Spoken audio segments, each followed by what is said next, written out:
Bonjour à tous et bienvenue pour ce quatrième opus du podcast du jardin. Au menu aujourd'hui, la troisième partie du tournoi des Triscales. J'ai été défié par Troll de Pierre et ses orques et gobelins.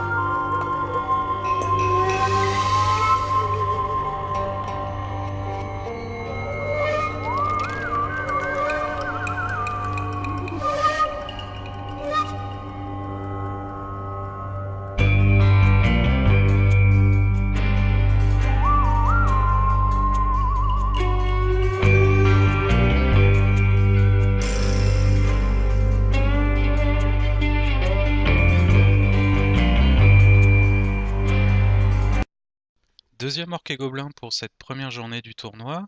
Sa liste me fait plus peur, notamment parce qu'il a le pied de Gork et cette fois-ci il a bien 2 catapultes à plongeur de la mort et 2 lance-rocs.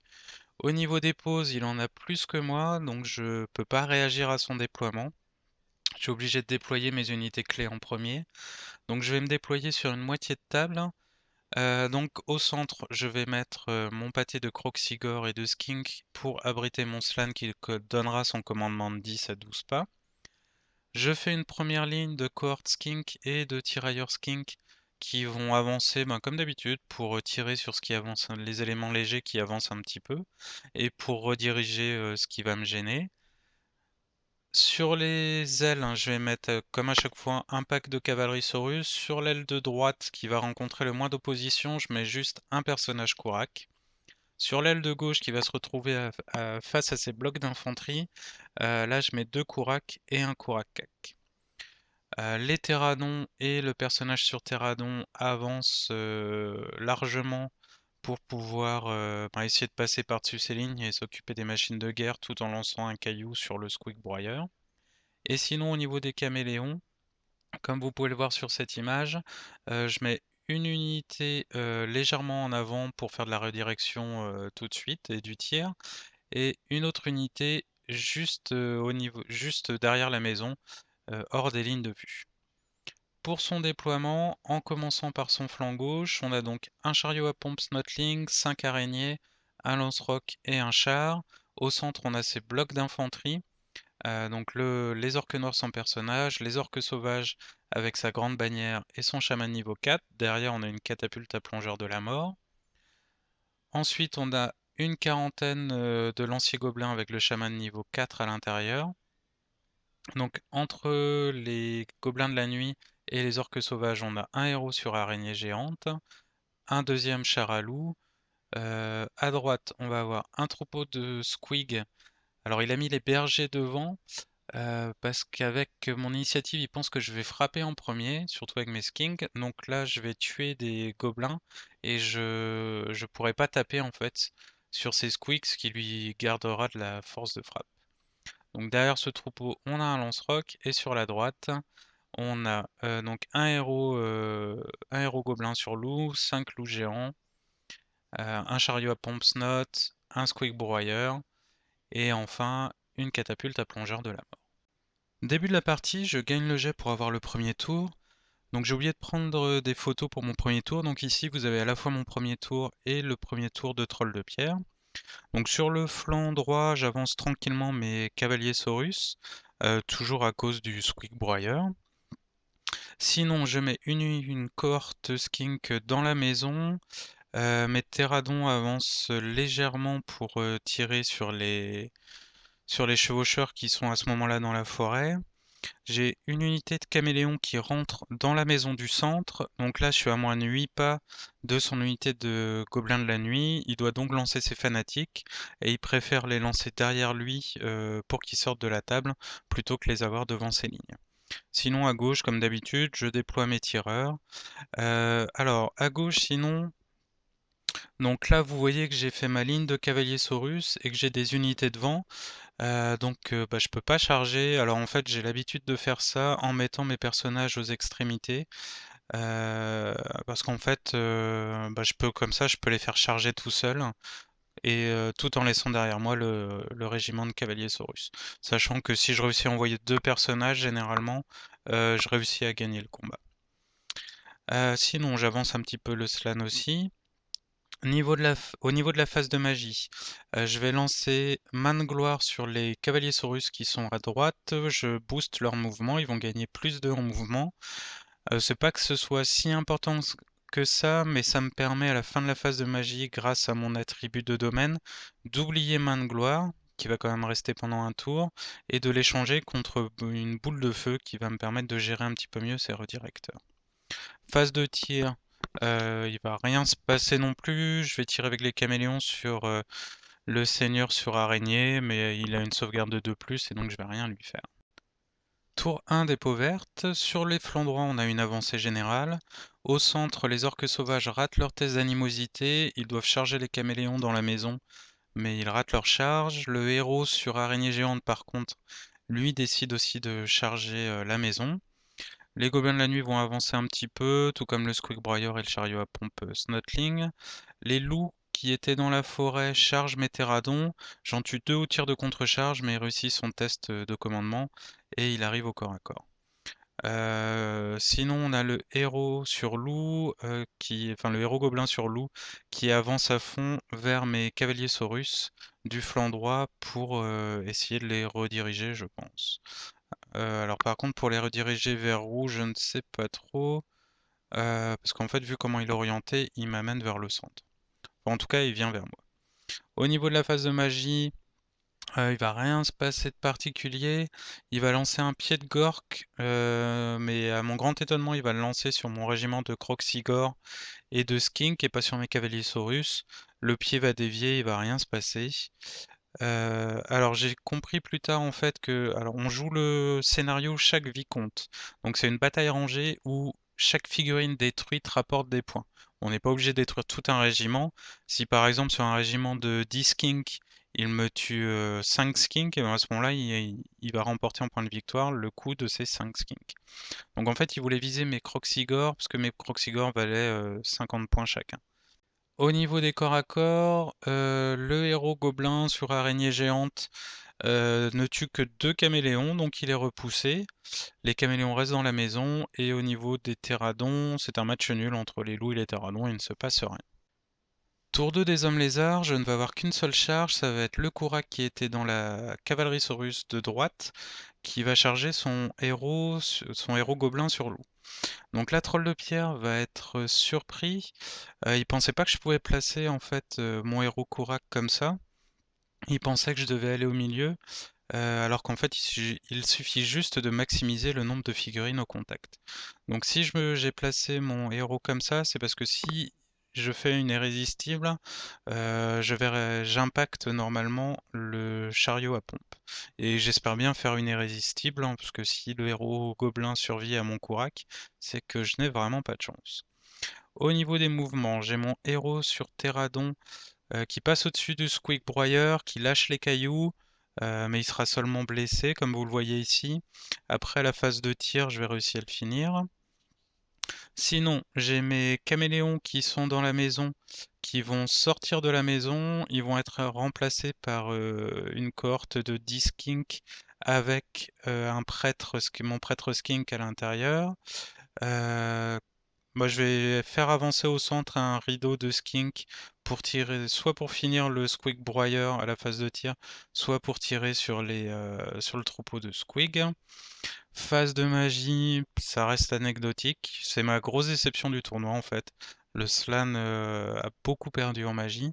Phase de tir, je vais réussir à détruire le Squig Broyer, ce qui va m'ôter une épine du pied. Au niveau des corps à corps, donc comme prévu, le héros sur loup est dispersé et mon héros Kourak réussit à impacter le chariot à pompe Snotling. Au niveau du combat des titans entre les chevaucheurs de loup et les terradons, il se passe rien, on se fait peut-être une blessure de part et d'autre, je suis même pas sûr, et donc ça se termine par un match nul. Tour 2 des orques et gobelins, aucun problème d'animosité. Les orques noirs décident de charger ma cohorte de skinks qui est dans la maison. Donc là, ça me pose pas trop de problème parce que j'ai 10 skinks plus mon chaman. Donc je sais que bah, normalement j'aurai au moins un survivant, ce qui fait que je serai tenace et qui va se retrouver bloqué derrière la maison, tout comme le régiment d'orques sauvages. Donc les orques noirs chargent la maison, le troupeau de squig décide de charger deux de mes régiments de tirailleurs. Donc en réussissant le test de redirection, je vais fuir avec les deux, donc il va seulement avancer un petit peu. Ça me fait gagner du temps. Sur le flanc droit, la menace se rapproche avec le seigneur sur araignée géante, le char et le chariot à pompe Snotling. À la magie, donc il commence par lancer une main de Gork sur le troupeau de Squig. Donc je décide de le laisser passer, parce que je sais qu'il y aura le pied de Gork qui va arriver derrière, et il faut que je protège ma cavalerie. Donc il avance son troupeau de Squig pile poil entre mon régiment de Croxigore et mes Terradons, face aux Terradons comme vous le voyez, pour pouvoir les charger au prochain tour et bah, remporter ce corps à corps qui dure depuis un petit moment. Phase de corps à corps. Oui, pardon, fin de la phase de magie. Donc il va lancer un pied de Gork finalement sur mon héros sur Terradon, en irrésistible. Donc il va se prendre un PV, je crois, mais rien d'exceptionnel. Et il va rater mon héros sur Terradon. Donc là, j'ai pas mal de chance. Sinon, au niveau des corps à corps, pour le combat de bras cassés, ben, ça reste un combat de bras cassés. Il se passe rien entre les loups et les Terradons. Et sinon, mon héros Kourak va détruire le chariot à pompe et je vais décider de le réorienter pour qu'il puisse charger les loups, histoire de libérer les Terradons pour qu'ils puissent aller chasser les machines de guerre qui sont maintenant assez peu protégées. Tour 3 des hommes lézards. Au niveau des charges, alors sur le flanc droit c'est simple, j'ai mon Kourak qui charge de flanc les loups pour libérer les Terradons, donc là je me dis pas de problème, ça va bien se passer. Au centre, alors je reviens à une vue plus large, comme vous le voyez là j'ai ma cavalerie qui peut pas charger. Mais mes personnages peuvent charger séparément. Donc là, j'ai une cible de choix, j'ai les gobelins de la nuit. Alors les gobelins de la nuit, je sais qu'il y a peu de chances que je les fasse fuir. Par contre, il y a un mage niveau 3 dedans qui rapporte pas mal de points, et si je suis au corps à corps, je serai protégé de ces machines de guerre. Sachant que je crains pas grand chose pour le reste de mon armée pour l'instant, parce qu'il y a les orques sauvages qui sont accolés à la maison, les orques noirs pareil, et je peux essayer de gérer au tir ou à la magie, ou au minimum rediriger le chariot à pompe, le char, et le héros sur mer des araignées. Donc je fais d'abord charger mon général, il tient, mon deuxième Kourak, il tient, mon troisième Kourak. Là, il commence à se dire que ça commence à faire beaucoup et il décide de fuir avec son régiment de gobelins de la nuit. Donc il fuit loin, il pense être sauvé et c'est là que c'est le drame. Donc il fuit assez proche du bord de table, mais toujours à portée de charge des deux petits caméléons qui ont survécu à la phase de tir et de magie adverse. Donc bah avec ces caméléons, je décide de lancer une charge sur le pâté de gobelin en fuite. Il est obligé de refuir et il sort du champ de bataille. Donc là, Troll de Pierre a pris un petit coup sur la nuque en voyant ça. Il était un peu dégoûté. Surtout qu'en plus, mon Kourak, Kak, mon seigneur, voyait le troupeau de gobelins de la nuit. Et donc j'ai pu rediriger ma charge pour charger le troupeau de Squig. Après, au niveau de la phase de mouvement, donc comme vous le voyez, je reforme la cavalerie Saurus pour qu'elle puisse faire face à ce qui arrive sur la gauche. Le Slan, pareil, fait face pour pouvoir tirer, enfin pour pouvoir lancer ses sorts. Les skins qui étaient dans la maison sortent. Vous pouvez voir qu'il y a 3 skins qui avaient survécu aux orques noirs, plus le chaman que vous ne voyez pas, enfin le prêtre skink. Donc là, eux, ils regardent vers les orques sauvages et vers les machines de guerre pour éventuellement lancer un projectile magique. Tout en haut, vous pouvez voir que ma cavalerie Saurus fait une marche forcée pour aller vers les machines de guerre et dans la forêt, je dois en perdre 2 de mémoire. Au niveau de la phase de magie, je vais réussir à détruire le chariot à pompe Snotling. Malheureusement pour moi, le char et le héros sur araignée géante vont réussir leur test de morale. Corps à corps, donc mon personnage Kourak va réussir à sauver les Terradons, même si j'en aurais perdu un. J'ai plus que 2 Terradons maintenant, mais c'est pas trop grave, parce que je vais pouvoir aller m'occuper des machines de guerre. Mon Kourakak, lui, réussit aussi à gagner le combat contre le troupeau de Squig, donc je lui dis nickel, c'est bon. Seul problème, un troupeau de Squig, ça fuit pas, mais ça explose. Et dans l'explosion, alors je vais me prendre, je crois que c'est 1 des 6 plus une touche de force 5, et ça m'a fait très très mal. J'ai perdu les Terradons, j'ai un héros qui va prendre un point de vie, j'ai 2 régiments de tirailleurs qui vont être abîmés aussi, et j'ai les 2 caméléons qui étaient tout seuls qui vont mourir. Donc finalement, en fait, j'ai perdu beaucoup en tuant. Enfin, j'ai réussi à tuer le troupeau de Squig, mais il a dû rapporter 2 fois son nombre de points en explosion. Tour 3 des orques et gobelins. Les sauvages décident de rentrer dans la maison. Le char à loup va charger le Kourak qui a été blessé par l'explosion du troupeau de Squig. Le chef gobelin sur araignée va charger les Skinks qui sont face à lui. Donc au niveau des mouvements autrement, bah, il n'y a pas grand chose d'autre parce qu'il lui reste plus beaucoup d'unités. Au niveau du tir, mon Tupac sur Terradon se fait tuer à la catapulte à plongeur de la mort après en avoir détruit une au tour précédent. J'ai un héros Kourak qui se prend un tir de catapulte qui décède ainsi. Donc c'était le héros Kourak qui avait détruit le chef sur Gobelin, les loups montés et le chariot à pompe Snotling. Phase de magie, il va rien se passer de particulier. Corps à corps, donc ben, le chef gobelin sur araignée, sur mer des araignées, va réussir à faire fuir mes skinks. Le char à loup va tuer mon personnage Kourak, à qui il restait plus qu'un point de vie, et va faire une irrésistible sur le deuxième Kourak. Le tour 4 sera notre dernier tour, donc là encore une fois on est juste au niveau du temps pour la partie, donc je vais pas avoir le temps de prendre de photos. Il va pas se passer grand chose, le char qui a fait une irrésistible sur mon Kourakak arme lourde, qui a toujours 2 points de vie, se fait exploser. Les sang-froid en haut vont essayer de faire une charge sur le lance-roc, mais ils vont rater. Je vais bouger quelques skinks pour essayer d'arracher des points de vie au char et de tuer quelques orques et gommes, mais il va rien se passer. Et de son côté, pour son tour cac, bah, il n'y aura pas de charge. Il va pas réussir à me faire de dégâts à la magie ni au tir. Donc la partie se termine, on fait le décompte des points, je gagne de 330 points, ce qui fait un score de 11-9 pour moi. Au final, pour cette première journée, je suis assez content. Avec ma liste, j'ai réussi à avoir 3 victoires, dont 2 sur des armées face auxquelles je ne suis pas forcément très très bien. Bon après, il y avait peut-être un petit différentiel de niveau de jeu en ma faveur, parce qu'il y avait quelques erreurs qui ont été faites, que ce soit au niveau du placement pour Yusai ou au niveau du choix des cibles pour Troll de Pierre, comme par exemple quand il lançait le pied de Gork sur ma cohorte de Skink, au lieu de le lancer sur mes cavaliers Saurus pour, euh, pour enlever mon attention messire et pouvoir sniper mes Kourak. Snipage qu'il a pu faire pour le dernier tour de jeu, donc le tour 4.